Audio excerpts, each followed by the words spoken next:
Churrasco em homenagem ao seu aniversário.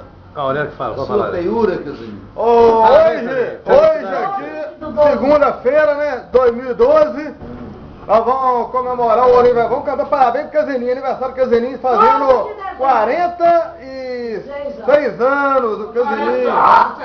Só de Vale de Rio Doce você tem 46. Né? Então nós vamos cantar parabéns. Ô, Samara, pra lá. Parabéns, Caseninho! Então nós vamos cantar os parabéns pro Caseninho. Parabéns pra você, nessa data querida, muita felicidade, muitos anos de vida. Parabéns pra você, nessa data querida, muita felicidade, muitos anos de vida.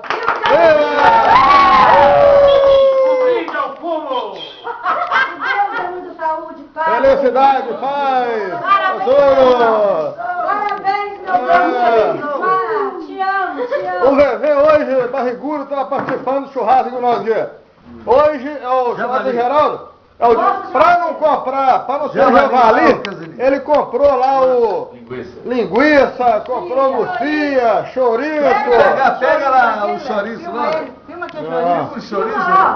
Agora, a nego duro das cavainhas. Opa, você gosta, hein? Aê, o Samara, agora você vai pegar esse filme aqui, papai, aqui, Caseninho, felicidade aí, muitos anos de vida, saúde, muita paz. Esse é o churrasco do Zé Geraldo. Deixa ver essa pobreza. Olha tá. Pô, mostra ali. Isso aqui é a tábua do churrasco do José. Tá cheia, cara!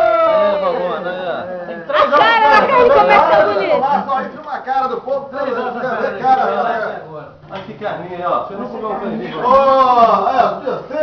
Todo mundo estiver vendo aqui, a galera toda, passando pra todo mundo. Beleza, Vitória! Todo mundo. Carninha luxo, Nós estamos aqui comendo a carninha, tomando uma Skol gelada. É isso aí. José. Não tem não, mas paixão dele demais. Ô, José, ficou de boca fechada? Então, um beijão, tchau você. Não, tchau não. Vamos filmar a churrasqueira. Uma cara de cada um aqui, Samara. Calma aqui, não, olha aí, A churrasqueira, a churrasqueira. Aí, Ó, tô tanto chouriço. ó. Carne você não vê não, né? Só chouriço.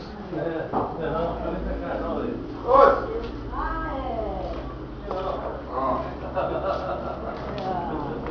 É Vitória.